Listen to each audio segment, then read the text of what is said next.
Olá, boa noite.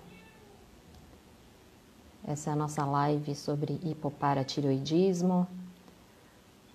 A gente sempre entra uns 2 minutinhos mais cedo, esperando aqui o Dr. Maeda e a doutora Manuela.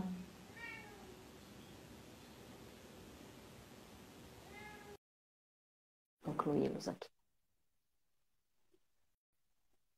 Olá, Dr. Maeda, doutora Manuela, se vocês já estiverem... Dr. Maeda, bem-vindo. Boa noite, tudo bem? Tudo bem?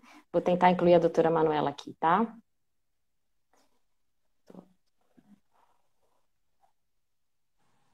Vamos ver se ela entra aqui com a gente desde o comecinho.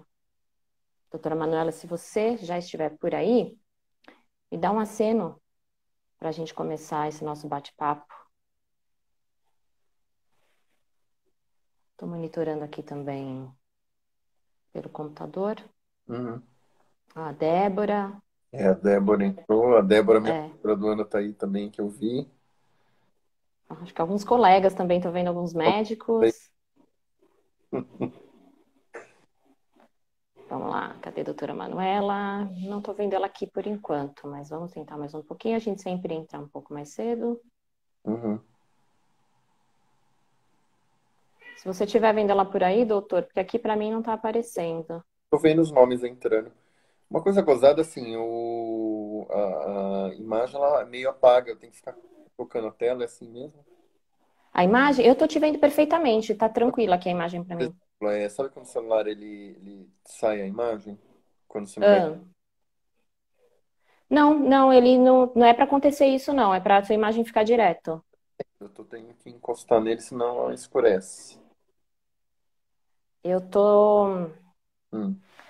Eu não tô conseguindo contato com ela por aqui, gente. Vamos dar mais um minutinho. Porque. Você falou por WhatsApp? Médico. Falei. Mas médicos, né, pessoal? Ela estava no consultório, pode ter acontecido alguma intercorrência, a gente nunca sabe, coisas de última hora. Não tô vendo ela por aqui. Bom, doutora Manuela, quando entrar, ela vai dar um sinalzinho aqui pra gente. Eu tô monitorando aqui para uma outra tela também, para ver se ela entra em contato. Eu acho que a gente pode começar, doutor, porque a gente sempre começa essas lives. Ah, agora tô vendo ela aqui. Doutora Manuela, vou tentar te incluir, tá? Novamente. Vamos ver aqui. Ah, agora sim. Oi, boa noite. Boa Tudo bem? noite. Oi, boa noite, doutora. Tava aqui dizendo que eu percebi que você estava no consultório quando a gente fez um teste. E eu falei, vamos aguardar mais um minutinho, porque consultório de médico, né, gente? Sempre tem alguma intercorrência, alguma coisa do tipo. Na verdade, eu estou em casa. A intercorrência foi outra. Espero que Ah, não aconteça novamente. Desculpa, fica gente. tranquila, fica tranquila. Não tem problema nenhum. Então, vamos para tiroidismo. Alguns probleminhas de conexão, talvez, por aí. Né? Ui, voltou. Então, a gente vai fazer essa live para falar sobre o hipoparatiroidismo, porque no dia 1º de junho foi o dia da conscientização sobre o hipoparatiroidismo. E a gente recebeu algumas perguntas aqui em box de alguns pacientes, e a gente achou que seria pertinente trazer esse assunto aqui nessa live. Mas antes, eu gostaria que vocês se apresentassem, começando pela doutora Manuela. Bom, boa noite a todo mundo. Meu nome é Manuela Rocha Braz. Eu sou endocrinologista, formada pela USP. Fiz doutorado em metabolismo ósseo também na USP. E atualmente eu sou assistente, coordeno um ambulatório de doenças osteometabólicas, que inclui o hipoparatiroidismo, na Santa Casa de São Paulo. E queria agradecer a SBEM Regional São Paulo pelo convite e de garantir essa oportunidade da gente falar dessa doença que é tão importante e pouco falada. A honra é nossa, a honra é toda nossa.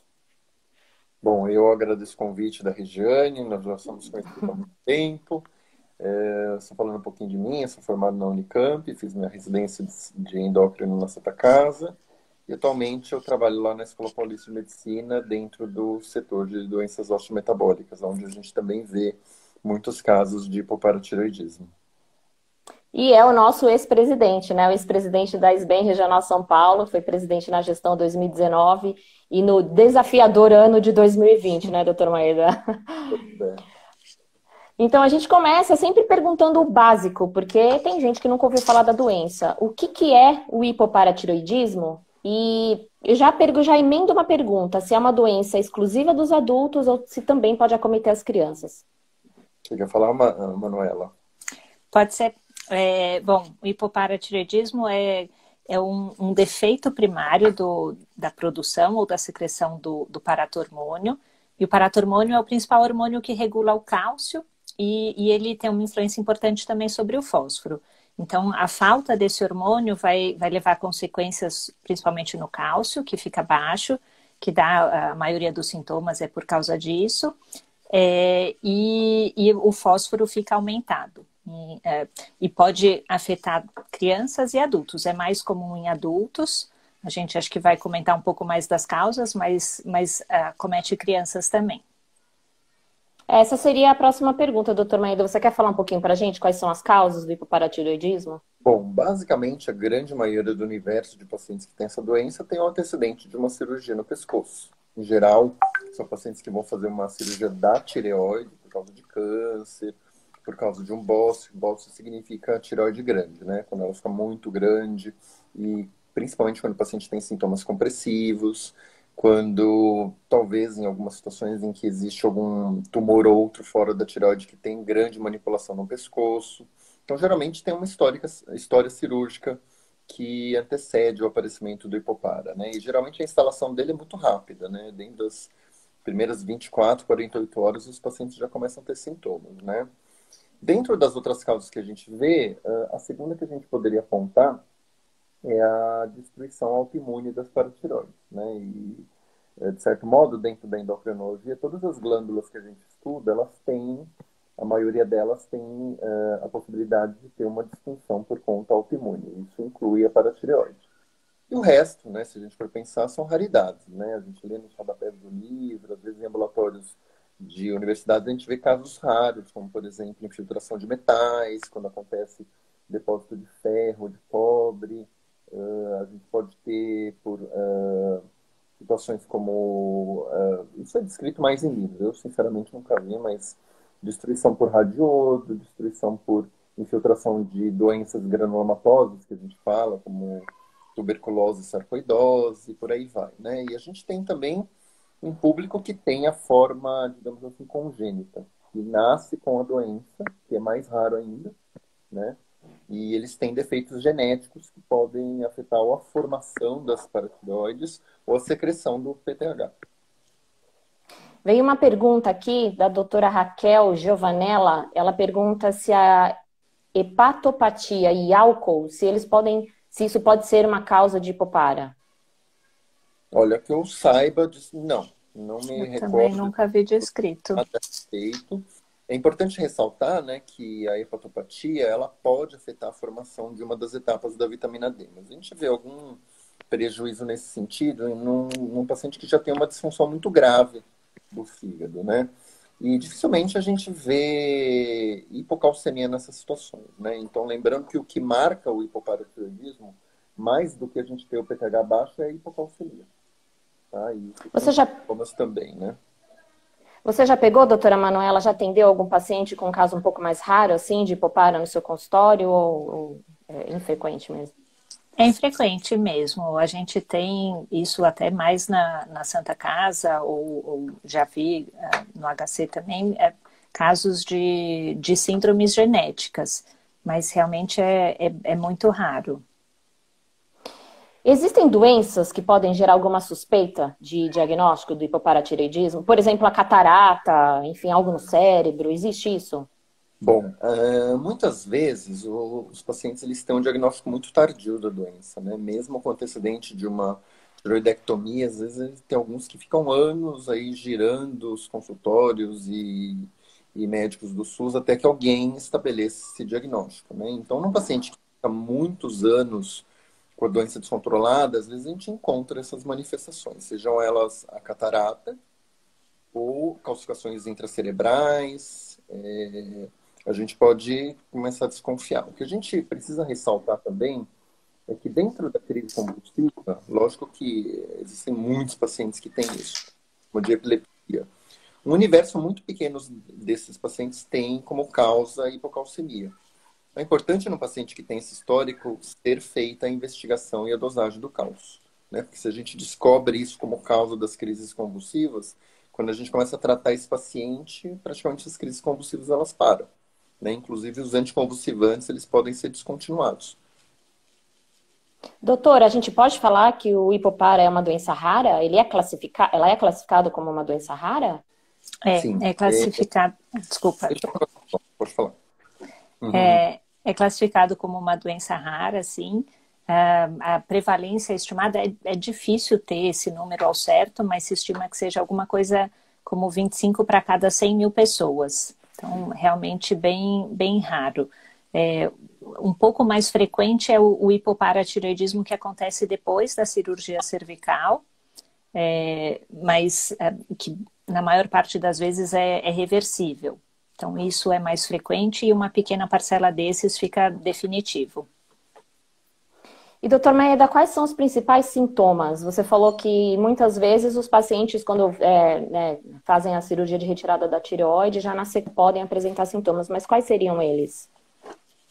Bom, aqueles sintomas que são clássicos, que muitos relatam, é começar a ter formigamento na ponta das mãos, dos dedos, do pé, ao redor da boca. E isso a gente tem também uma coisa muito, muito específica da hipocalcemia, que é a contração muscular involuntária, né? Inclusive, ela pode ser bastante dolorosa. Então, alguns pacientes descrevem uma rigidez. Isso pode evoluir. Todos os sintomas, na verdade, eles dependem muito da velocidade e da magnitude da queda do cálcio. Então, quanto mais rápido e mais intensa essa queda, mais sintoma dá, né? E isso particularmente tem que chamar atenção, porque existem sintomas, inclusive, que ameaçam a vida desses pacientes, né? Então, são coisas que quem está no pronto-socorro precisa prestar bastante atenção, né? Porque o paciente ele pode morrer simplesmente por uma arritmia, por uma paralisia de musculatura respiratória, ter uma crise convulsiva que não melhora com nada. Então, essas coisas são coisas que os médicos no pronto-socorro precisam ter noção da hipocalcemia, assim como vários distúrbios eletrolíticos de sódio, potássio e outros. O cálcio é um dos distúrbios metabólicos que todo médico aprende na faculdade, né? Quer acrescentar alguma coisa, doutora? Não, acho que essa situação, né, que o Sérgio está falando, pós-cirurgia, tem até a dica, né, geralmente o paciente nem precisa falar que tem a cicatriz cirúrgica, né? Então, dá a dica já de que pode ter alguma coisa acontecendo com o cálcio. O que é mais difícil são os casos de doença autoimune, aquelas situações mais raras, que o paciente, a hipocalcemia, ela vai aparecendo aos poucos, e aí os sintomas, eles também são mais insidiosos, né? Vão aparecendo bem aos poucos, e aí o diagnóstico é mais difícil. Então, essas situações que o Sérgio falou são as situações em que realmente o médico que está no pronto-socorro, ou que vai atender o paciente e percebe uma evolução diferente, precisa suspeitar, né, da hipocalcemia e precisa investigar. Chegou uma pergunta para a gente que é o seguinte: se a progressão da doença... Não, na verdade é assim. A progressão da doença, ela pode levar a que tipos de complicações? Bom, a gente tem um frágil equilíbrio que quando a gente acompanha esses pacientes, a gente precisa pensar, né? Um paciente subtratado tem problemas. Um paciente hipertratado também. Então, o nosso desafio como endocrinologista é achar o ponto certo das medicações para que a gente consiga deixar ele sem sintomas e sem excesso das medicações. Isso é tateando, isso é individual para cada caso, mas pensando assim, num paciente que não está sendo tratado de maneira adequada com doses suficientes das medicações. Então, é uma situação que você vai ter o cálcio baixo, dando todos esses sintomas que nós comentamos, e o fósforo alto, né? Já que o PTH tem como ação excretar esse fósforo. E o fósforo alto, ele é responsável pela deposição do cálcio, porque ele forma complexos insolúveis e isso gera calcificações em vários lugares. E a gente já comentou, por exemplo, da catarata. né? A catarata, ela acontece ao longo do tempo, uma coisa que precisa chamar atenção às vezes quando o paciente inicia a doença jovem, até uma catarata precoce. O oftalmologista, quando ele examina o paciente com toda aquela aparelhagem que eles usam lá, né? Tem um que é a lâmpada de fenda, em que eles conseguem já ver o cristalino, que é a nossa lente do olho, e é justamente ali que essa calcificação acontece. E é um padrão de calcificação diferente entre a catarata senil, né, que é da velhice, e da catarata que é do hipopara. Então, eles conseguem, da hipocalcemia crônica, né, eles conseguem diferenciar uma coisa da outra. No cérebro, a calcificação, ela, classicamente, quando a gente vê isso, ela se deposita em regiões que fazem o controle da nossa coordenação motora. Então, isso pode levar a uma disfunção dessa parte, mas a gente sabe que essas calcificações elas podem acontecer em qualquer parte do corpo. Qualquer tecido mole pode ter essa deposição, a gente pode ter isso em músculo, órgãos maciços, e isso, infelizmente, a hora que deposita, não sai nunca mais. Então, são lugares que vão ser substituídos, né, infiltrados por essas calcificações e, dependendo mais do tempo e da quantidade dessas calcificações, isso vai prejudicar o paciente. Falando em paciente, eu queria dar uma boa noite, porque eu estou vendo uma série de pacientes que interagem aqui pelo inbox das redes sociais da SBEM São Paulo. Uma delas, o sobrenome é Locatelli, a gente já viu algumas perguntas dela numa outra live que a gente fez sobre tireoide. E ela está trazendo uma pergunta aqui, que também é uma outra pergunta que veio em inbox de uma pessoa chamada Ana. Ambas perguntam sobre a expectativa de vida do paciente com hipopara. Tem algum estudo sobre isso? Você quer falar, Manuel? Pode ser estudo que procura ver se tem maior mortalidade associada ao hipopara. Nenhum deles mostrou que tem diferença. São estudos difíceis de fazer, porque é uma doença rara, né? E a gente teria que ter um tempo de segmento longo e depende também um pouco da causa do hipopara. Mas até agora o que a gente tem de evidência é que não tem um aumento de mortalidade nos pacientes com hipoparatireoidismo. O que a gente pode dizer é que a qualidade de vida deles é certamente prejudicada, né, por conta disso. Talvez de dados epidemiológicos, né, porque o Brasil, assim, é muito complicado a gente ter esse tipo de informação. Mas a Escandinávia tem lá um banco de dados, são países pequenos, tudo informatizado, os bancos de dados de anotação de registro médico, elas são unificadas. Então, eles mostram que os pacientes eles têm um pouco mais de complicação cardiovascular, isso depende também do tempo de doença. Então, quanto mais tempo de doença, eles têm mais complicações. Então, eles veem que, por exemplo, o hipopara congênito, né, já que a doença é desde o nascimento, eles complicam mais, porque ficam mais tempo com a doença, do que aqueles que têm o pós-cirúrgico, que têm menos tempo de evolução. Mas a qualidade de vida é um ponto também, né? E a gente tem que monitorar coisas, por exemplo, assim, não existem recomendações médicas formais, mas eu entendo, e a gente tem algumas informações disso, que esse problema do fósforo alto e da deposição que acontece, ela acontece também dentro dos vasos, né? Das artérias que levam o sangue para os órgãos, e a gente sabe que isso, teoricamente, aumenta o risco cardiovascular. E é lógico, né? A gente, como médico, vê pacientes com isso, diabético, hipertenso, tem o colesterol alto. Então, ele tem um perfil diferente, porque ele já tem doenças que também aumentam o risco cardiovascular. Então, é isso que a gente fala, né? Individualizar cada situação. O paciente nunca é igual ao outro. Tem um depoimento da Fernanda aqui dizendo que a qualidade de vida nunca mais é a mesma. E tem uma pergunta também da Fernanda, se não me engano, acho que é a mesma pessoa, que ela pergunta o seguinte: se a catarata, se ela é causada pelo excesso de cálcio no sangue ou pela deficiência de cálcio? Não sei se algum de vocês poderia responder. Você quer falar, Manuel? Pode ser.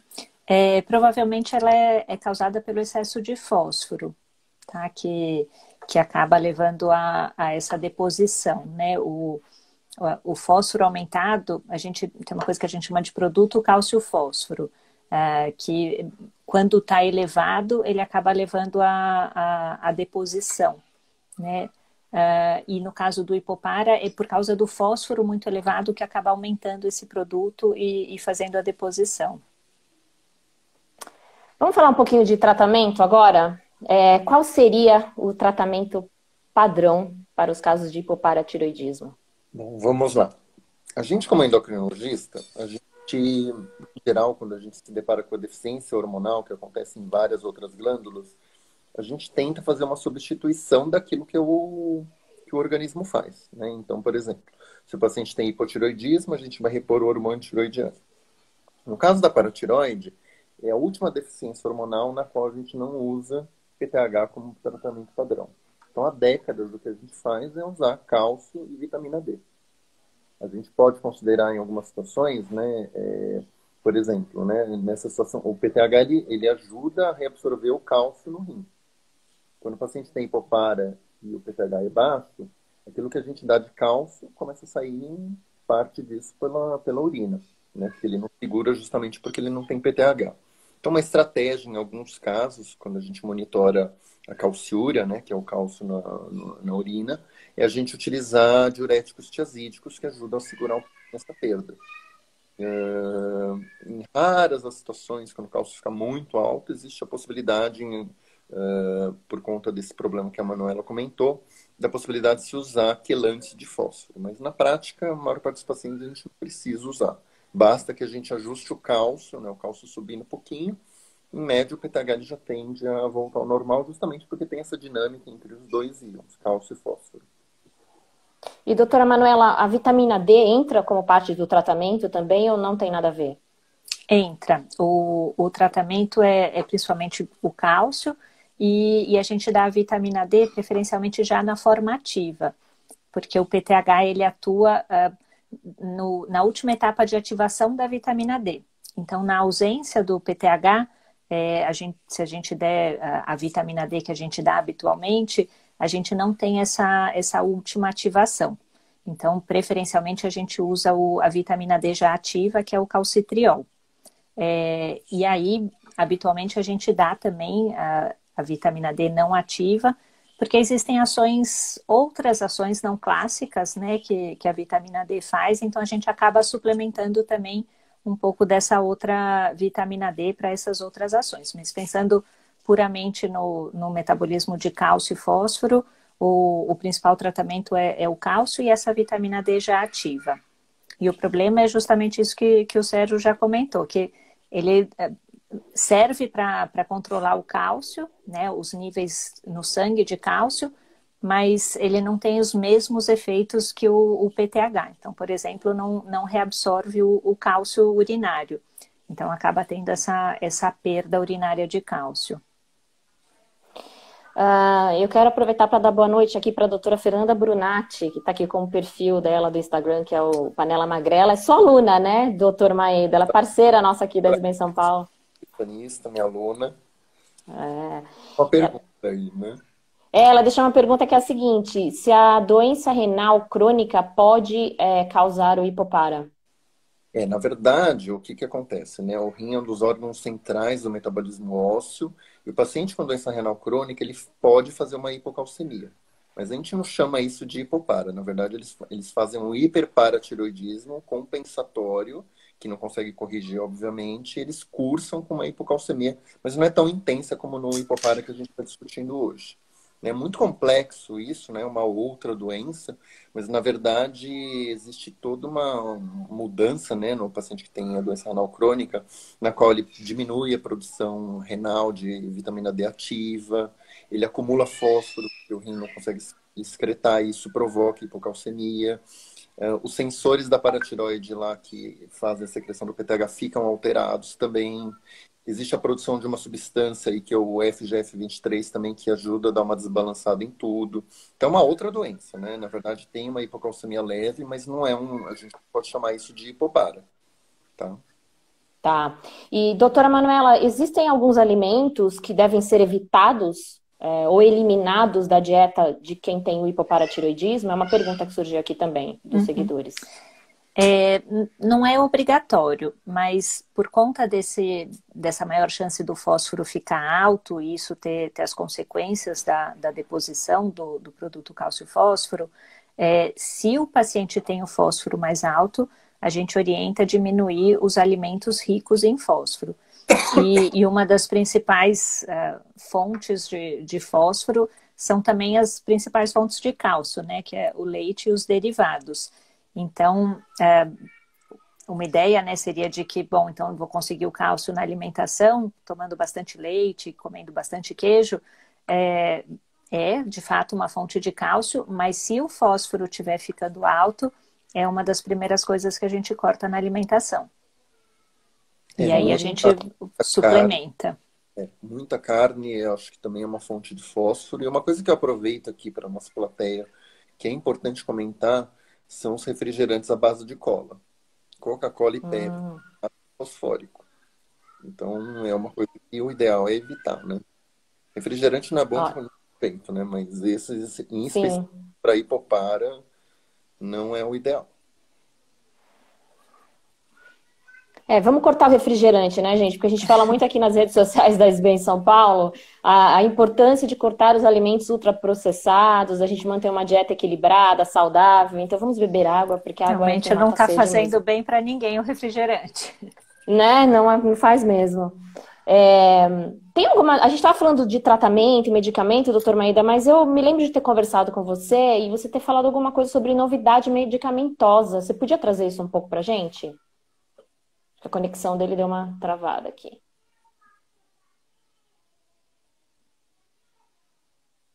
Alô, doutor Maída? Você está me ouvindo, né, doutora? Eu tô. Acho que é o dele mesmo. Você quer responder essa, doutora? Ele voltou. Acho que voltou. Eu estava perguntando aqui... Voltou. Estava perguntando, doutor Maída, porque numa das apurações que eu estava fazendo aqui pela SBEM São Paulo, você comentou comigo sobre novidades medicamentosas para o tratamento do hipopara. Eu queria que você comentasse um pouquinho isso aqui com os pacientes e colegas. Já existe aprovado, fora do Brasil, a forma sintética do PTH. Né? Lembrando que o nosso PTH é uma proteína, né? Então ela tem que ser injetável, como é a insulina. E fora do Brasil é aprovado.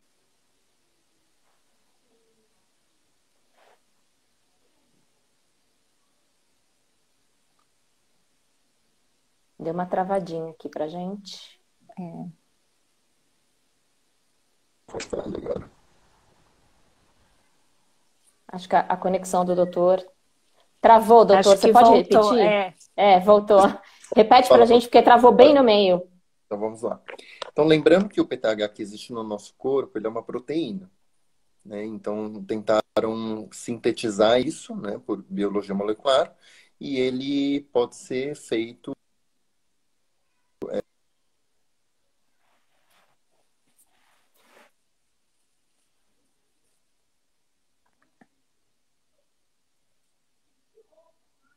A conexão do doutor Maída acho que deu uma falhada grande agora, né? Quer que eu comente um pouco? Pode comentar, doutora? Claro. Acho que o que o doutor Sérgio estava falando é que o PTH recombinante ele já é aprovado, né? Aqui no Brasil, infelizmente, a gente ainda não tem aprovado pela Anvisa, mas seria uma injeção diária do hormônio e não sei, para mim está entrando agora a fala atrasada. Você travou, doutora, a gente não está conseguindo te ouvir. Então, eu vou pedir só para a doutora Manuela, então, responder essa pergunta, enquanto a gente restabelece a sua conexão, pode ser? Eu acho que ele não está nem ouvindo a gente também. Também acho. Coisas de live, né, gente? Vocês entendem, essa hora a gente provavelmente está concorrendo com uma série de lives. Doutor Maída, voltou? Doutor, você não quer trocar a sua conexão de internet? Porque ela está falhando muito. A gente perdeu de novo a sua resposta. Acho que ele não está ouvindo a gente agora. Bom, vamos lá, doutora Manuela, dá um segmento. A gente acaba usando, ela é bem mais cara, né? Essa terapia é uma injeção diária. Então, ela é recomendada em casos em que o tratamento convencional, que seria o cálcio e a vitamina D, que ou a gente precisa de doses muito altas, ou a gente não está conseguindo contornar algum dos efeitos colaterais. Por exemplo, o fósforo está ficando muito alto, a calciúria está muito alta. Nessas situações, a gente tenta, seria a indicação de usar esse PTH recombinante. E outra situação seria também para tentar melhorar a qualidade de vida, né? Isso tem menos evidência de que realmente ele tem esse efeito sobre a qualidade de vida, mas seria uma indicação.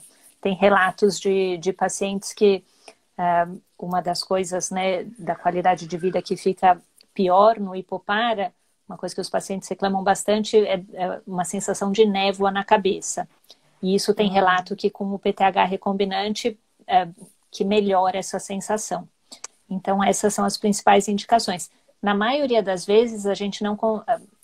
Aqui a gente não tem experiência, né? Mas pelo que a gente vê na literatura, não é possível tirar o cálcio e a vitamina D, mas dá para reduzir em pelo menos 50% a dose, né? E contornar esses efeitos colaterais do tratamento convencional.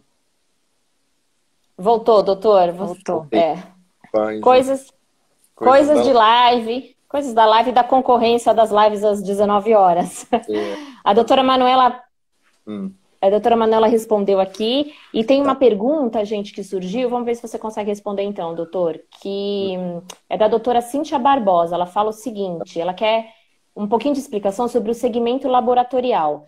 Qual frequência para solicitar os eletrólitos nos pacientes assintomáticos? Bom, é importante no segmento da doença, primordialmente, a gente medir o cálcio, que pode ser total ou iônico, o fósforo, que muita gente esquece de olhar, que é justamente o que a gente precisa também monitorar, pensando que o ideal é que a gente mantenha esse cálcio no limite inferior do método que vocês estão vendo em cada laboratório, e o fósforo no limite superior. Além disso, a gente monitora os níveis da 25-hidroxivitamina D, porque a ideia é também não deixar esse paciente deficiente dela. A calciúria é bom a gente olhar, porque se tiver havendo algum excesso dessas medicações, uma das manifestações que a gente vai ver é o aumento do cálcio urinário. A função renal, justamente, porque se existe a hipercalciúria, pode haver prejuízo disso e em longo prazo o paciente piorar da função renal, então é importante acompanhar a creatinina. E assim, eu acho que de vez em quando, não precisa ser uma coisa feita toda hora, medir um PTH. Eu acho que dá uma ideia também se existe alguma supressão desse tratamento, não é uma coisa muito bem estabelecida. E assim, aqueles pacientes que têm um nível que não é tão baixo, a gente também pode pensar em não ter que usar tanto medicamento também. Ele dá uma ideia da gravidade da doença que o paciente tem, né? Geralmente aqueles que têm o PTH muito baixo, eles necessitam de mais medicamento. Um cuidado que eu diria e a todo mundo que mede exames é a gente tomar cuidado com erros laboratoriais, porque eles existem também, né? Então, só para comentar algumas situações, né? Quando a gente colhe PTH, ele é um exame que ele tem que ser colhido num tubo que tem que ser resfriado logo. Se é um tubo que fica muito tempo esperando, ele degrada, ele vem falsamente baixo por conta disso. Porque o PTH no nosso corpo, ele dura 2, 3 minutos, né? Então, se não há esse cuidado antes de ele ser processado, ele pode dar um valor falsamente baixo. Calciônico é um exame que tem que ser colhido com todo um aparato de vácuo, ele ser processado rápido. Então, tecnicamente, ele é um pouquinho mais delicado assim, na sua execução. Então, tomar cuidado com esses errinhos que podem acontecer, né? Infelizmente, laboratórios que têm resultados ruins, eles têm em qualquer lugar, mesmo aqui em São Paulo, como a gente sabe, né? Quer complementar, doutora Manuela? Tem alguma coisa que você gostaria de falar sobre essa... Acho que só o finzinho da pergunta, né, que ela tinha perguntado a cada quanto tempo no paciente estável. Pelo menos a cada 6 meses é bom monitorar. E claro, se o paciente, deixar o paciente orientado, que se ele tiver algum sintoma sugestivo tanto de hipo quanto de hipercalcemia antes disso, para refazer antes.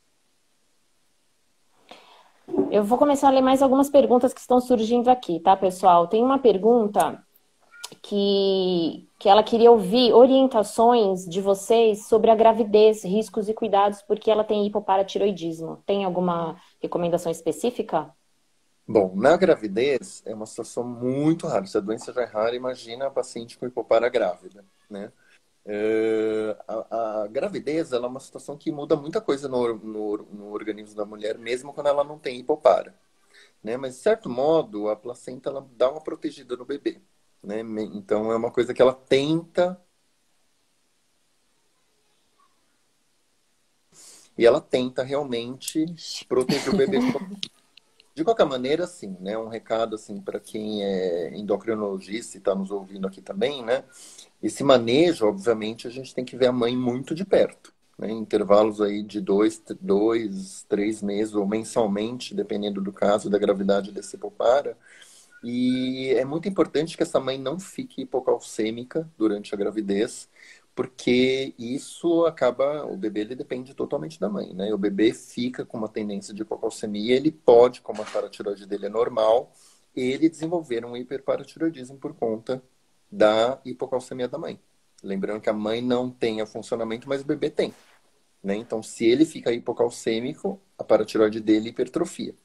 E o contrário é verdadeiro, né? Se a mãe também fica hipertratada, as paratiroides do bebê elas ficam suprimidas. E esse bebê, quando nasce, ele pode ter uma hipocalcemia neonatal. Por isso a importância do acompanhamento com o endocrinologista. E se eu puder só complementar um pouquinho, esse balanço na gravidez muda muito, né? Tem forças nos dois sentidos. Tem os mecanismos maternos de melhorar a absorção de cálcio, até de maneira independente do PTH, então facilita a absorção de cálcio, mas por outro lado tem o bebê que está formando um esqueleto novo e que vai precisar de mais cálcio. Então, por isso tão importante esse acompanhamento de perto, porque vai variar, vai mudar mesmo na gravidez, é esperado que precise mudar. Algumas pessoas têm que aumentar a dose, em outras diminuir. Mas fazendo esse acompanhamento de perto, assim, a experiência que eu tenho lá da Santa Casa, teve 2 pacientes que ficaram gestantes e fazendo acompanhamento deu tudo certo. Mas precisa fazer de perto e o neonatologista também tem que estar ciente para acompanhar de perto essa calcemia, igual o Sérgio falou. Uma equipe multidisciplinar, então, quando tiver casos que envolvem a gravidez. A gente tinha recebido uma pergunta em box aqui, eu suponho que seja uma doutora também, Luciana Cabral, que ela fala o seguinte, que no grupo de portadores de Hipopara, muitos recém-operados chegam sem instruções para tomar o calcitriol. Ela queria saber, pela experiência de vocês, se não receitar o calcitriol é uma linha de tratamento, eu acho que vocês falaram um pouco disso, mas enfim, ou se é um desconhecimento médico. E ela queria saber a importância do mesmo nas crises iniciais. Bom, eu acho que eu conheço a Luciana, ela é uma paciente, ela é uma das líderes aí de grupos de pacientes que têm hipoparatiroidismo, né? Tá. E o que acontece, né? Eu acho que o paciente que vai para uma tiroidectomia, ele tem que ter alguns cuidados. Eu acho que inicialmente, assim, primeiramente a gente tem uma visão do que vai ser feito, que doença está motivando essa cirurgia, porque a gente sabe que tem situações que aumentam o risco de ter hipoparatiroidismo pós-cirúrgico. Então, por exemplo, um paciente que tem uma tireoide muito grande, um bócio muito volumoso, um paciente que vai fazer um esvaziamento cervical por causa de um câncer, um paciente que tem doença de Graves, que é um hipertireoidismo autoimune, são situações que a gente sabe que mesmo que o cirurgião tome o maior cuidado do mundo, o risco de hipopara ele existe. Né? O que eu aproveitaria aqui para dizer, né, porque os pacientes ficam muito ressentidos quando isso acontece, mas óbvio que não é a intenção do cirurgião provocar isso. O que eu acho que precisaria ter de cuidados antes é medir primeiramente uma vitamina D antes de se operar, né? Porque o ideal não é o paciente com deficiência de vitamina D ir para uma cirurgia dessas com ela baixa, porque muitos deles podem fazer hipocalcemia transitória, que isso reverte rapidamente, mas poderia ter sido poupado disso. E eu acho que é uma conversa franca, né? O cirurgião ele tem que conversar dos riscos que a cirurgia tem, né? E entre elas é conversar realmente que existe a possibilidade de ter o hipoparatiroidismo pós-cirúrgico, a lesão do nervo laríngeo recorrente, isso dá uma alteração da voz, e toda a orientação, né? Porque a partir do momento que existe um ato cirúrgico, a gente tem uma responsabilidade médica sobre isso.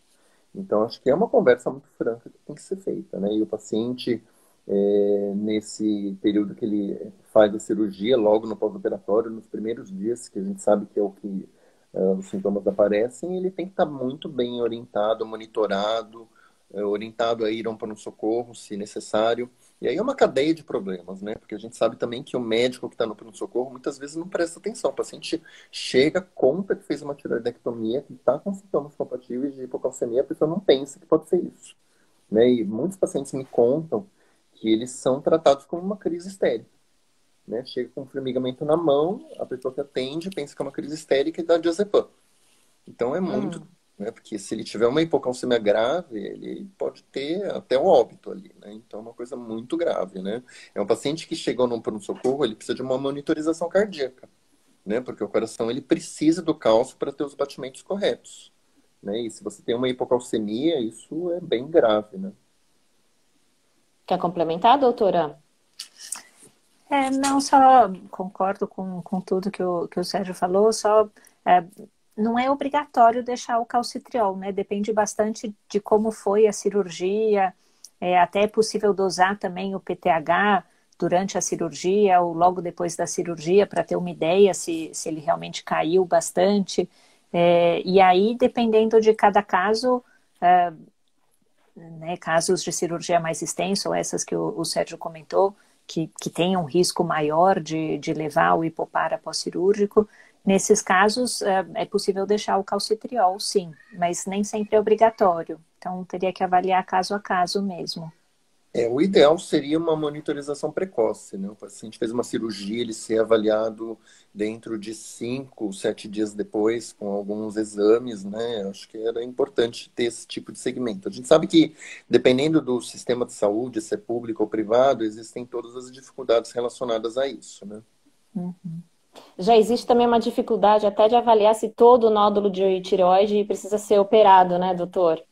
Já Para não começa trazer. então, né? É, Porque tem pacientes que eu acompanho que eles foram para uma tireoidectomia e eram nódulos benignos, né? Quer dizer, poderiam pois ter é. sido lado disso. Ficam muito tristes, né? Porque a doença se instalou numa doença que não era nem para ter sido operada, né? Então, realmente, toda essa discussão tem que ser muito bem pensada, né? A gente indicar uma cirurgia tiroidiana, ela tem que ter uma motivação muito importante, né? Eu até aproveito para convidar quem estiver aqui nos assistindo a rever a live que a gente fez no dia 26 de maio. Foi uma live em comemoração ao Dia Internacional da Tireoide. E a gente fala um pouco disso também lá com o doutor Adriano, doutora Rosália e doutora Carolina, sobre a necessidade de operar um nódulo. Todo nódulo precisa ser operado, então tem uma discussão sobre isso lá também. Eu vou trazer uma outra pergunta aqui, que é a seguinte. Qual é o mais prejudicial? É o cálcio ou o calcitriol na questão de efeitos colaterais no longo prazo? Doutora? Acho que não dá para dizer nenhum dos dois nesse sentido, né? Os dois, o objetivo é aumentar o cálcio e trazer o fósforo mais para baixo. Na verdade, nenhum dos dois é mais prejudicial que o outro. O importante é ter um balanço, não exagerar a mão em nenhum dos dois e tentar deixar a dose mais ou menos equilibrada. Mas não dá para chamar nenhum deles de vilão. Eu diria, inclusive, que eles são peças fundamentais do tratamento. O grande problema deles é a gente ter esse frágil equilíbrio, né? Não deixar o paciente subtratado com sintomas e nem hipertratado, perdendo cálcio pela urina e aumentando o risco de lesão renal. Então, é isso que precisa ser monitorado durante o tratamento, né? A gente olhar o cálcio, fósforo, a calciúria, justamente para ver o que está acontecendo. Uma outra dúvida que surgiu lá do grupo da Luciana Não, na verdade não. Esse foi de uma outra pessoa que perguntou, foi Lorraine Colino. Ela pergunta o seguinte: se o tratamento com células-tronco para os casos de hipoparatiroidismo autoimune, se já tem estudos e se daria resultado. Vocês sabem algo sobre isso? Bom, eu posso até responder porque eu já dei uma olhada nesse assunto, né? Eu achei um estudo do ano passado e era uma coisa experimental, né? Então eu sei que existe todo um apelo quando se fala em célula-tronco, mas o que eu queria aproveitar aqui para dizer é isso, né? Quando a gente vê uma pesquisa feita em células, em ratos, isso para virar uma realidade demora muito tempo, né? E não quer dizer que isso vai dar certo. Então é uma coisa promissora, eu acho que é interessante, mas para hoje, 2021, isso não é uma possibilidade de tratamento, tá? Então é isso que eu queria deixar claro. E às vezes assim, os meios de comunicação, eles noticiam essas coisas como se amanhã já fosse disponível. E não é assim, né? O que a gente faz numa placa com células, a gente tem que passar por várias etapas até que isso vire um tratamento, uma recomendação. que se acumule uma experiência para saber se isso vai ter algum problema ou não. E, aliás, é uma dúvida que a gente tem, né? Principalmente em células-troncos, se isso, no futuro muito a longo prazo, isso pode ser algum problema. Então, muitas dúvidas a gente tem. O tratamento ainda, eu diria que é experimental. Tá? Então, há uma possibilidade, mas isso talvez daqui 10, 20 anos, talvez. Acho que para um momento assim, em curto prazo, não é viável isso ainda. E pegando um gancho disso, uma pergunta que surgiu aqui é o seguinte: eu sei que vocês em medicina não gostam quando a gente pergunta se tem cura, né? Toda vez que eu pergunto isso, vocês falam, cuidado, em medicina não é assim. Mas uma pergunta que surgiu aqui se mesmo após alguns anos de tratamento, se dá para vislumbrar uma cura do hipoparatiroidismo? Você quer falar, Manuela? Doutora Manu? É muito difícil, né? Então, eu tinha até já comentado um pouco isso no pós-operatório, né? Você pode ter um hipopara transitório, né? Mas a gente chama de transitório quando ele reverte geralmente dentro de 6 meses, mais raramente dentro de 1 ano. Com mais de 1 ano da cirurgia, até tem relato de uma coisa na literatura e tal, mas não é a exceção da exceção da exceção. Então, realmente, depois de 1 ano de uma cirurgia ou de outras causas, é muito raro que tenha uma reversão do quadro. O que eu poderia dizer assim, né, que quando a gente fala hipopara, na verdade, existe um espectro, né, de gravidade dos pacientes, né? Então, tem aquele muito grave da secreção do PTH, praticamente ausente, que tem uma necessidade grande de medicamentos e a chance disso reverter é zero. Mas a gente tem alguns casos que tem uma disfunção muito leve. Eles têm um PTH que não é tão baixo, é uma doença assim que você usa pouca medicação. Porque sempre quando a gente trata, fica aquela situação, né? A gente tem que tirar os sintomas, manter níveis de cálcio bons, mas a gente sempre tenta, dependendo do caso, a gente tenta sempre diminuir um pouquinho para ver até onde você consegue manter um nível de cálcio tolerável e o paciente sem sintomas.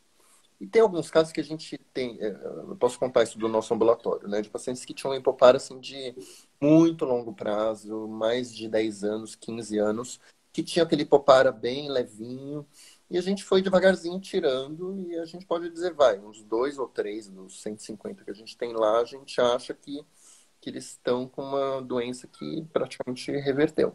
A gente deixa lá um basal de vitamina D, que a gente daria para qualquer um que tem mais idade, e eles estão bem. Então é uma coisa rara, não é impossível, mas assim, não é o comum. Melhor falar em remissão do que em cura, né, doutor? Como hipertensão, diabetes, são doenças que não curam, elas têm controle. Então o que a gente precisa entender é que precisa ter um segmento, um compromisso, né, de ambas as partes, né, de pacientes e médicos em relação a usar os medicamentos, né? O que eu poderia comentar assim, um pouco que a gente vê, pelo menos no nosso ambulatório de SUS que a gente vê lá, é um pouco de má adesão também, né? Existem pacientes assim que eu sei que são muitos comprimidos, a gente entende que é uma doença chata de tratar, mas tem casos assim que a doença não controla porque o paciente não usa e não segue as orientações que estão dadas, né? Então isso acontece também, infelizmente. Outra coisa que eu poderia comentar é que o calcitriol, que é a forma ativa da medicação, ela é muito cara. E muitos pacientes recorrem ao SUS para conseguir essa medicação. E o fornecimento do governo é bastante intermitente em alguns momentos. A gente sabe agora, por conta da pandemia, que muitos medicamentos, incluindo o calcitriol, estão em falta. Outra coisa que eu poderia comentar em relação à falta de calcitriol, que os pacientes já me reclamaram um pouco, é que está faltando no mercado. Uma das coisas que infelizmente acontece, e que a gente está vendo infelizmente, é que para a Covid todo mundo quer usar tudo. E aparecem nesses circuitos que não são muito científicos, pessoas recomendando usar calcitriol para prevenir e tratar a Covid. Isso não tem evidência nenhuma. E elas começam a comprar medicamentos que não são para elas, né? Elas são para pacientes com doença renal crônica, hipopara, e a medicação desaparece, né? Os pacientes ficam com dificuldade de comprar. Quem realmente precisa não consegue comprar. Gente, cuidado com a automedicação, medicamentos milagrosos, o que vocês olham por aí na internet, né? Não é para sair se automedicando. Você falou da pandemia, eu quero pegar esse gancho para fazer uma pergunta para a doutora Manuela, que é o seguinte: nesse cenário da pandemia, o paciente com hipoparatiroidismo, se ele se contaminar pelo novo coronavírus, quais as possíveis complicações? Isso pode precipitar uma crise de hipocalcemia, né? Na verdade, qualquer infecção pode, né? Se for uma infecção mais grave, né? Claro que se for um quadro mais leve, não teria esse risco. Mas então, só do paciente ficar atento realmente para sintomas de hipocalcemia e, se for o caso, até de internar, manter essa conversa aberta com a equipe médica que estiver acompanhando da necessidade eventualmente de aumentar as doses, né, de cálcio e calcitriol, se possível ter um endocrinologista junto na equipe acompanhando em conjunto. O que eu queria talvez complementar aí é assim, hipocalcemia na sepse, que é a infecção generalizada, ela pode acontecer no paciente que também não tem hipopara. Então é uma situação que é associada até uma gravidade e particularmente os pacientes de hipopara, eles podem ter uma hipocalcemia se eles evoluírem para uma forma mais grave. Aproveitando o gancho, já que está falando de infecção, eu acho que uma das coisas mais importantes que eu gosto assim, de insistir, de falar com os pacientes, é quando eles têm diarreia. Diarreia é um problema, porque justamente é onde o intestino é o órgão onde os medicamentos que a gente está dando são absorvidos. E quando o paciente tem diarreia, ele acaba diminuindo a absorção das medicações e eles podem ter uma hipocalcemia grave. Então, isso é uma coisa que tem que chamar atenção, independente de Covid, né? Porque a gente pode ter diarreia por intoxicação alimentar, por enterovírus, outras situações. Então, diarreia é um negócio super importante, tá? Outra coisa que eu queria comentar é, assim, pacientes que vão fazer um preparo, por exemplo, para uma colonoscopia. Que é uma situação de jejum, sem os medicamentos. Então, são pacientes que, sinceramente, o ideal para eles era fazer o preparo internados, eles ficarem com uma reposição de cálcio endovenosa, porque eles vão ficar sem os medicamentos por causa do preparo. E eu posso contar um caso assim, que a gente viu lá no nosso hospital, de um paciente que não era acompanhado no nosso serviço, provavelmente não estava num bom acompanhamento e bons níveis de cálcio, e ele foi fazer o preparo para coluna e teve uma crise compulsiva. Esse tipo de situação é complicada. Outra situação que eu queria aproveitar para comentar é um paciente que vai fazer uma cirurgia. Tive uma paciente que ia fazer uma cirurgia na mão e ela ia ficar em jejum um tempão. Falei, olha, então você vai internar, vai ficar controlando os níveis de cálcio, pelo menos de 12 em 12 horas. Avisei, fiz uma carta para o anestesista e orientei para ter uma reposição endovenosa de cálcio enquanto ela estava em jejum. Nossa, pontos importantes a serem observados, né? Do paciente que tem essa doença, não esquecer de comentar quando vai tratar de, né, enfim, de alguma outra coisa que está acontecendo, ou com outro especialista, né? Além disso, eu sou meio falastrão, né? Mas deixa eu falar mais um pouquinho. Não, fale, traga casos que os colegas gostam de ver. Está falando de uma situação específica que é o hipopara, mas às vezes o paciente não tem só isso, né? Sim. Então, medicamentos outros podem ter interferência aí no controle da doença. Então, por exemplo, o paciente tem hipopara e desenvolve, por exemplo, uma insuficiência cardíaca que precisa usar furosemida, que é um diurético de alça.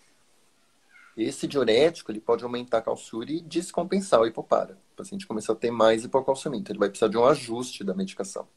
Por exemplo, um paciente tem hipopara e desenvolveu uma doença autoimune, sei lá, lúpus, e vai precisar usar corticoide. O corticoide diminui a absorção do cálcio. Então pode ser que ele desbalance aí os níveis de cálcio e a gente tenha que reajustar os medicamentos. Então, na verdade, a gente tem que estar ligado em tudo. Não é só ou até mais comum, né, Sérgio, se começar a usar um inibidor de bomba de próton. Isso, outra medicação e absorção do cálcio. Gente, então, de novo, não se automediquem, porque o medicamento que você está tomando para alguma doença que você tenha pode ser completamente descompensado por conta de um outro medicamento que, sem orientação, você esteja fazendo uso próprio. Tem um depoimento aqui de uma doutora, a doutora Daniela Casanova, que ela fala o seguinte: sou cabeça e pescoço, né, cirurgiã de cabeça e pescoço, e deixo bem claro sobre o risco do hipoparatiroidismo, inclusive eu mostro as figuras das paratireoides. Importante isso, porque as pessoas não sabem, né, onde ficam pequenas glândulazinhas atrás da tireoide, que fica aqui nessa região, mais ou menos do pescoço, certo? Aproveitando a nossa audiência de cirurgiões, isso é muito bom, né? Porque eu acho que medicina tem que ter uma conversa olho no olho com o paciente, dizer o risco e o benefício. Eu acho que nada impede, a gente tem que ter esse papel muito próximo do paciente, né? E aproveitando o gancho já aquela cabeça e pescoço, a gente precisa dizer que infelizmente não tem alguns pacientes, dependendo de onde eles moram, eles não têm acesso a um cabeça e pescoço. Às vezes é um cirurgião geral, às vezes a pessoa não tem tanta experiência nesse tipo de cirurgia, e é aí que a gente vê mais problemas acontecerem. Então, a formação técnica de quem vai operar é muito importante, né? Então, a pessoa que já está habituada a fazer esse tipo de cirurgia, como os cabeça e pescoço, eles já têm toda essa noção. Eles monitoram o nervo laríngeo recorrente, eles ficam atentos ao nível do cálcio. Então, tudo isso é muito importante. Você ter um profissional diferenciado, isso não só disso que a gente está discutindo hoje, mas para qualquer situação. Sei lá, a pessoa vai fazer uma cirurgia plástica, o ideal é que ela esteja fazendo isso com uma pessoa altamente qualificada. É um alerta que a gente sempre faz aqui, né? Doutor Maeda sabe bem nas redes sociais. Procure médicos de sociedades médicas, né? Pesquise a especialidade, porque não dá para sair por aí cuidando de uma coisa tão séria com, enfim, qualquer médico. Aliás, deixa eu aproveitar, né? Quem vai checar esse tipo de informação, né? Uma das coisas que a gente tem como registro, que vocês podem conferir aí no... Isso tem no site do CREMESP, tem no site da Sociedade Científica, é o RQE, Registro de Qualificação do Especialista. Então, quem tem uma formação sólida, né, acaba fazendo essa certificação, que é colocada junto ao CRM de cada estado. Isso é disponível. Então, ajuda pelo menos a gente triar o joio do trigo e a gente ter os profissionais bem identificados quanto a isso. Exatamente, os especialistas, né, os titulados. Tem uma pergunta aqui, eu acho que vocês falaram um pouco sobre isso, mas eu vou, só para a gente ir fechando, ver algumas perguntas que acabaram passando despercebidas, porque a minha tela aqui apagou, estou olhando o pequenininho aqui. Fala o seguinte, que é da Thalita. Qual a melhor forma de cálcio? Qual que vocês recomendam? O citrato de cálcio ou o carbonato de cálcio? Há diferença entre eles? Manuela. Tem diferença entre eles. O carbonato de cálcio é o mais disponível, é o que tem mais opções na farmácia, e ele vai bem para a maioria das pessoas. Mas para ele ser absorvido, ele depende da acidez do estômago. Então, por exemplo, nesse caso de usar o inibidor da bomba de próton, que seria um omeprazol, lansoprazol, esomeprazol, enfim, algum dessa classe, pode interferir na absorção. Ou quem tem algum distúrbio desabsortivo, ou quem tem uma menor produção de acidez gástrica. Então, essas pessoas têm uma absorção que às vezes muda, então a gente vê uma oscilação no acompanhamento do cálcio, e aí nesses casos o citrato de cálcio vai melhor. Ou então pessoas, por exemplo, pós-cirurgia bariátrica ou cirurgia gástrica por algum outro motivo, nesses casos o citrato de cálcio ele vai melhor porque ele não depende dessa acidez para absorção. Só complementando, eu queria chamar a atenção aqui de que existe uma forma de cálcio que é o fosfato de cálcio. Dado este não pode usar em hipoparo, porque justamente o que os pacientes acumulam é o fósforo, né? Então, fosfato de cálcio não pode, tá? Existem vários sais no mercado, né? Citrato malato, lactogluconato, né? Mas a grande experiência clínica realmente é com o carbonato e com o citrato. O carbonato, ele é o mais barato, o citrato é mais caro, né? A quantidade é um pouco maior, por isso que ele não vem comprimido, ele é em sachê, que tem que diluir, né? O lactogluconato, ele é interessante porque ele é efervescente, mas ele é difícil porque vai trocando os laboratórios, dá uma desaparecida. Os pais, eu prescrevo isso, eles ficam desesperados, né? Porque some e ninguém consegue achar, né? Atualmente também acho que está sem o lactogliconato, né? De novo. Aí, complementando, você falou do fosfato de cálcio, o carbonato de cálcio, ele acaba tendo também uma outra vantagem, que ele também quela o fósforo. Então, ele pode ajudar nesse sentido também. A doutora Helena pergunta aqui, quando que vocês indicam o Sevelamer? Não sei se é assim que pronuncia. É a primeira vez que eu vejo o nome desse medicamento. Sevelamer. Sevelamer. Bom, na verdade, é usado como quelante de fósforo na insuficiência renal crônica. né? Ele é caríssimo, então realmente os pacientes acabam conseguindo pelo governo e os nefrologistas é que acabam usando mais, né? A gente, como endocrinologista, a gente acaba não vendo hiperfosfatemias tão graves, né? Até porque o paciente tem tem função renal normal, né? Então não existem grandes acúmulos se a doença não estiver muito descontrolada. A gente vê fósforo alto quando o cálcio está muito baixo, mas a partir do momento que a gente consegue estabelecer esse equilíbrio, o cálcio sobe e o fósforo tende a diminuir. Mas assim, Sevelamer não tem muita experiência, não. A gente não tem acesso ao remédio, né? Então, para nós é muito difícil usar, né? Vocês já viram algum caso de transplante de paratireoide? Existe isso? Eu acho que existe experimental. Eu nunca li a respeito na literatura, mas eu já escutei paciente me falar e tudo. Sinceramente, não sei a opinião do Sérgio, quero escutar também, mas eu não acho uma boa ideia, porque...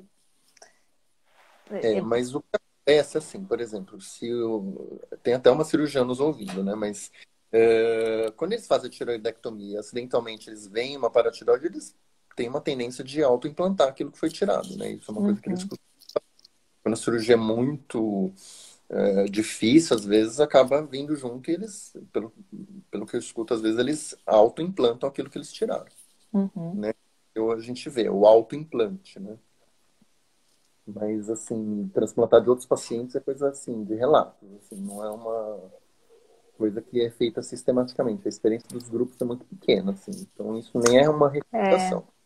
E se pensar em todos os efeitos colaterais dos remédios que tem que usar num transplante, o tratamento do hipopara ainda trazer menos malefício do que o desses remédios. Então, nunca deve ter ido para frente por conta disso. A gente está chegando no final aqui, pessoal, e olha, muitos elogios, tá? Excelente live, muito obrigada por tirar as dúvidas do grupo. Enfim, perguntaram se a live vai ficar gravada. Sim, essa live vai ficar gravada. Caso tenha algum problema aqui com os algoritmos do Instagram neste momento para subir a live, a gente está com um plano B aqui para... Então essa live vai estar aqui nas redes sociais. E eu quero aproveitar e perguntar para vocês se tem alguma curiosidade de caso clínico ou algum colega ou algum recado que cada um de vocês gostariam de deixar para os colegas. Acho que realmente de prestar atenção para não deixar passar o diagnóstico, né? Então, na emergência, acho que isso o Sérgio chamou bastante atenção, de que o paciente está num pós-operatório de cirurgia cervical, precisa pensar em hipocalcemia, então é muito grave, pode dar arritmia, crise convulsiva, e por outro lado, também não deixar passar naqueles casos mais raros. Então, acho que a principal situação é crise convulsiva. Então, lembrar que primeira crise convulsiva sempre tem que afastar uma causa orgânica. E cálcio entra nessa lista de exames iniciais que tem que fazer. E não adianta só pedir, tem que olhar o resultado, porque infelizmente eu já tenho casos que tinham o resultado do cálcio baixo e isso só foi visto anos depois.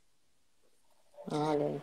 Eu poderia dizer, né? Hipopara é uma das minhas doenças queridas que eu estudo, né? Então, eu adoro estudar e a gente tem lá no nosso ambulatório um grande número de pacientes e acho que muitos dos pacientes aí já sabem, a gente fez um consenso brasileiro que nós publicamos em 2017. Para os endocrinologistas, eu gostaria de dizer assim que uma das minhas missões, assim, a gente que trabalha no meio científico, é divulgar a doença. Então, eu nos últimos anos sempre sou chamado para falar de hipopara. E eu gostaria de compartilhar essas experiências. As pessoas que assistem ao congresso, fiquem à vontade para me acessar, para tirar as dúvidas. Eu discuto muito caso com os endocrinologistas que me mandam mensagens. E eu acho que a missão da gente aqui é divulgar o conhecimento, chamar atenção para uma doença que é rara, né? Os pacientes pedem socorro, né? Então a gente precisa falar, colocar isso na mídia. E a gente também tem que conscientizar os médicos, não só os endocrinologistas, mas como a Manuela falou, os clínicos que atendem no pronto-socorro. É isso, gente. Bom, eu tô com dois apaixonados aqui pela endocrinologia, dois apaixonados pelo que fazem. Eu tenho o prazer de de sempre conversar com eles nas apurações, né, por tudo todo o trabalho que a gente faz de comunicação aqui na SBM Regional São Paulo. Então, aproveito para agradecer o tempo de vocês, porque o tempo do médico hoje, né, gente, eu sei que está difícil, com um monte de aula online, tudo que vocês têm para assistir. Muito obrigada pela presença de vocês. Para quem esteve aqui conosco, os profissionais de saúde, cirurgiões, endocrinologistas, fica o lembrete do COPEN. A gente vai ter o COPEN de 5 a 7 de agosto, que é o 14º Congresso Paulista de Endocrinologia. Doutor Maeda pode até fazer um convite aos colegas, doutora Manuela também. As inscrições estão abertas e vários assuntos palpitantes como esse vão ser discutidos por lá. Obrigada, viu, gente, pela participação de vocês. Aliás, minha aula lá no COPEN vai ser de tratamento de Ipopara. Fica o convite, não percam, se inscrevam antes da virada dos lotes, vamos lá. Não percam, vai ser ótimo mesmo. É isso aí. É isso. Obrigada, pessoal. Boa noite a todos. Obrigada, boa noite. Tchau.